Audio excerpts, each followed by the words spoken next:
போய் 7 நாளாச்சு. நான் தான் மூத்த சம்சாரம். எனக்கு என்னங்க குறைச்சல்? அழகுல குறைச்சா, அந்தஸ்துல குறைச்சா, ஆள்ல குறைச்சா, இல்ல நேரத்துல குறைச்சா? ஆள்ல குறைச்சல், அழகுல குறைச்சல், உடம்புல குறைச்சல், பாசத்துல குறைச்சல், நேசத்துல குறைச்சல். ஏன் உன்னை வந்து அவர் வரவே இல்லை? என்னமோ தெரியல. யார் செய்வன செஞ்சாலும் தெரியல. வர வர என்ன அவருக்கு பிடிக்கவே மாட்டேன். ஏமா நீங்க மூத்த சம்சாரம் தானே? அவருக்கு எத்தனை சம்சாரம்? ஏன் கேக்குறியா? அதுக்கு ஏகப்பட்டது ஆகிஞ்சு. அத அடுத்த வீட்டுக்கு போயிட்டாருங்க உங்களை விட்டுட்டு. எங்க போறாரு? போற இடத்துல ஒண்ணு பிடிச்சுக்கிறாரு.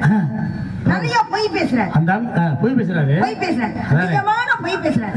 எனக்கு என்ன ஒண்ணு தெரியுமா? அடிச்சிட்டு அள்ளி கொடுத்தா கூட வாங்கி சாப்பிடுறேன்.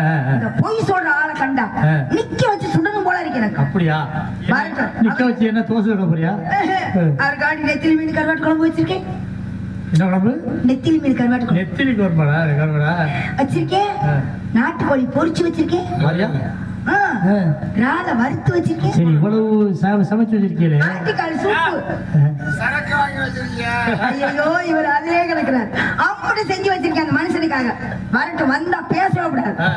ஏன்னா வந்தோடனே நம்ம பேசிட்டோம்னு வச்சுக்கோங்க, ரொம்ப இடம் கொடுத்து போயிடும். ரொம்ப இலக்காரா போயிடும். நம்ம பொம்பளை பிள்ளைங்க எப்படிங்கிற காமிக்கணும்.